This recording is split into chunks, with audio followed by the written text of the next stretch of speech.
Hello, welcome to the channel, welcome to the Rethabile Africa, welcome to the show where we talk about football, but not necessarily United's football, just football in general. So, should probably think of a name for it, but we'll get to that. So welcome to the show.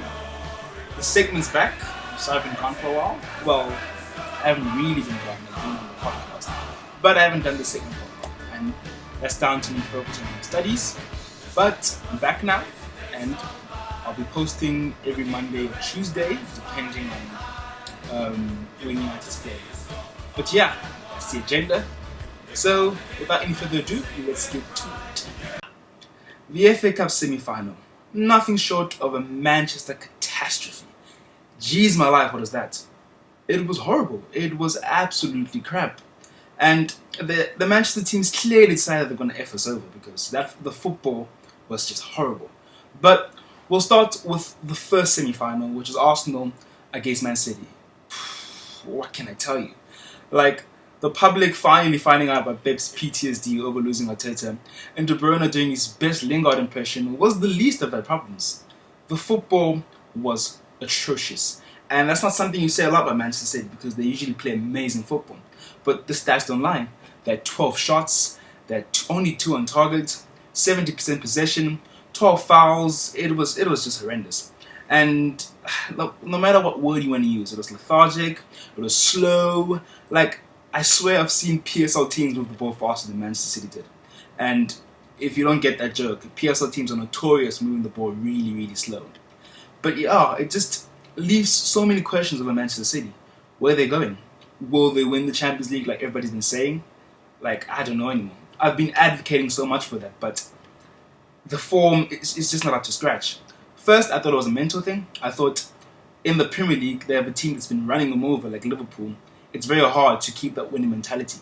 But the problem is now it's carrying over into the FA Cup and will probably carry over into the Champions League.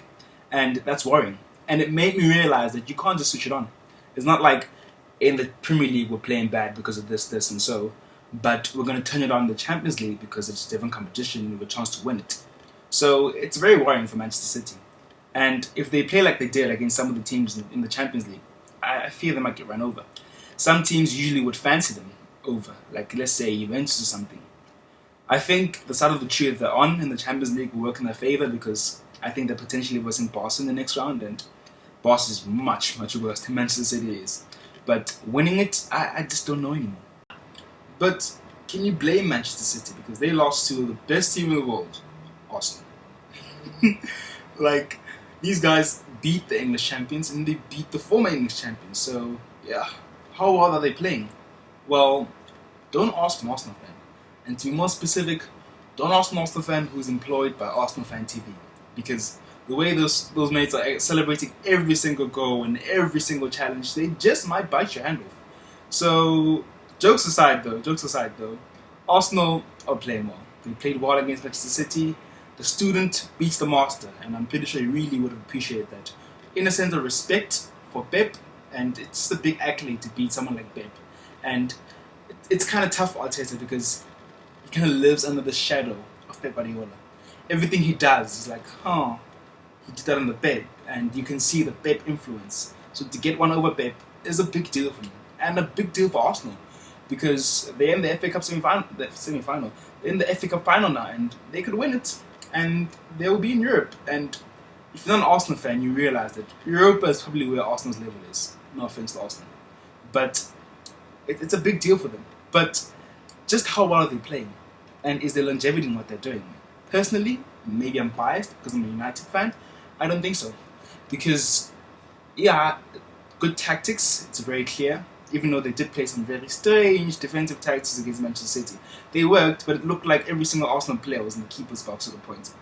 But yeah, besides that, I wish I had a picture for you, it was hilarious. But besides that, they played really well, really good tactics, and I just don't think tactics are the problem with Arsenal, because I think Unai Emery was a good tactical manager as well, but his hands are tied because the freaking board does not want to back them. You need to put money into that club. That's the problem.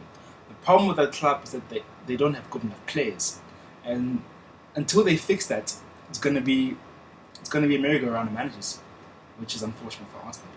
But yeah, but before I finish with Arsenal, there has to be a shout out to the man of the moment, David Luiz. What a game. What a game. Like, you could see his experience in that game. I know most of us starting to question it. Like, how old is this guy?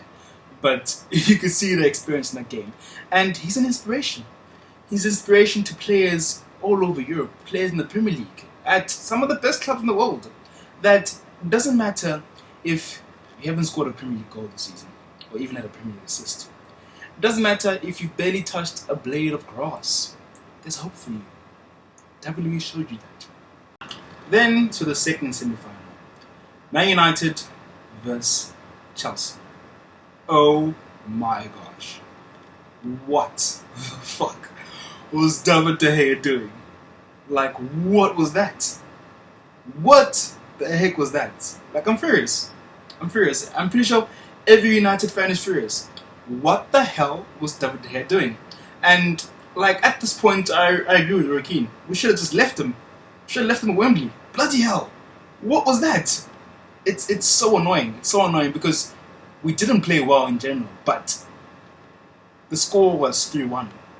2 of those goals were a goalkeeper mistake. So, like, I'm starting to wonder. I'm starting to jump on the Big Dean train. I don't know about you, but I'm starting to jump on the Big Dean train. But yeah. Like, I love David De Gea, one of my favourite players at Manchester United, but he needs to get his shit together. Because this is happening way too many times now. Like, ever since Ronaldo scored that hat-trick against him, man hasn't been the same. So I don't know what Ronaldo did to him, but he needs to fix it. But it's not all David De Gea's fault, because just a few meters ahead of him, he has a £80 million fridge marshalling the defence. Oh my gosh. And just about 2 meters away from the £80 million fridge, we've got Mr. Fantastic, Wolverine, any invincible superhero that Eric Bailly thinks he is. Like, man needs to chill. I don't know if this man was watching Pepe when he was growing up, because he has no chill whatsoever. Like, we get it. You're flexible. Jeez, my life. He needs to calm down, because if he doesn't, I feel like he's going to ruin his career. And yeah, it's very sad, the injury that happened. But most of the time, the injuries are his fault, because he's always putting himself into the most ridiculous positions. But blaming the defense aside, in general, United just played crap. The tactics were very questionable. The 5 at the back, why? Why are you doing this to us? Just play the 4. We've been playing the 4. We're comfortable with the 4. Play the 4. But Ole didn't play the 4. And we could barely pass out to save our lives. Like, Rashford could have read a newspaper in that game. So it's very worrying. And yes, FA Cup wasn't important for us, United. It was to win a trophy, but it wasn't as important as the next 2 games. So we're just hoping that it doesn't filter over into the next 2 games, because we really need to win those games, and we really need to make Champions League, because there's these huge question marks over United, and we've kind of become bottless FC, and we don't want that. Every time there's an opportunity we always get ourselves to that position to be great, to be in the top 4, to get back in the Champions League.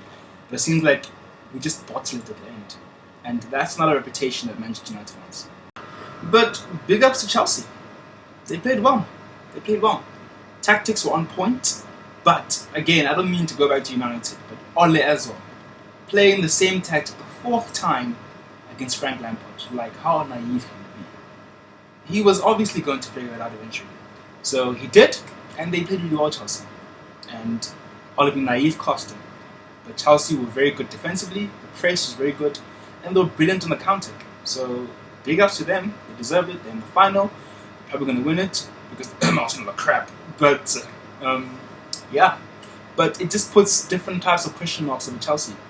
Much like United, over them it's about, can they win the league? Because it seems like it's going in the right direction. They've got the tactics clearly, they're getting in the players. So yeah, but now the question is, does Frank Lampard and his management team have the man management skills to get Chelsea to a title? I don't know. And I guess we'll wait and see next season when they're better players. But there's not much to say about Chelsea. So I guess it'll all filter through now into the top four race, which will be exhilarating. It will be entertaining. This last week of Premier League football is going to be out of this world because one of the relegation race, which is very, very tight, and more so because of the top four race. It's going to be so unpredictable. We've got Leicester losing 3-0, jeez my life, to Jose Mourinho and Tottenham, who can barely pass the ball to save their life. We've got Butterfingers De Gea in goals, so you just never know if you make a mistake against Leicester or West Ham. And we've got Chelsea facing the English champions, who have decided to show us how you really celebrate Premier time.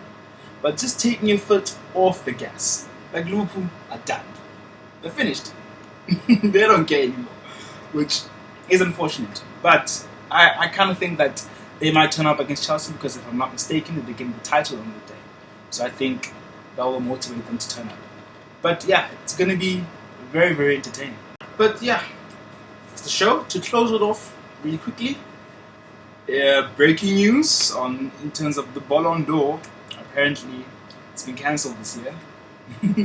Yeah, apparently they're saying due to the pandemic and the football season not being played out properly and to its fullest, they don't see the need to have the Ballon d'Or ceremony or award the Ballon d'Or, which is quite saddening. If you miss your Ronaldo, like really, who gives a fuck? Who cares about the Ballon d'Or, really? And I just feel like it just lost its relevance, really. And it's two reasons. Partly because of the separation from FIFA, they're now doing their own ceremony, which is a bit cheesy with green carpets. I mean, oh my gosh, I cringe every time I see it. The green walkway, green carpet outside. We get it. Your football awards show, geez my life. And now they're doing their own award, which kind of decreases the value of the Ballon d'Or and of that one, because now what happens if two different people win it? So I just don't think that separation was good. But mainly because the same fucking players win every year. It's annoying. And I get it. It's kind of hard to look past Messi or Ronaldo. But yeah, it just has decreased the value of the award. So I don't know what they're supposed to do. Maybe they just need to be braver in how they vote for who wins it. But as I said, it's kind of hard to look past Ronaldo and Messi. At a point, I thought maybe they should just scrap it and just, award an award in every single position. But my friends convinced me that that's a bit ridiculous, and there's a value in having a player being called the best in the world. But something has to change, because Modric won it one season and people just act like it didn't matter. So I just don't know. But yeah, that's the latest in football. That's the show. I hope you enjoyed it. Please like and subscribe. And till next time.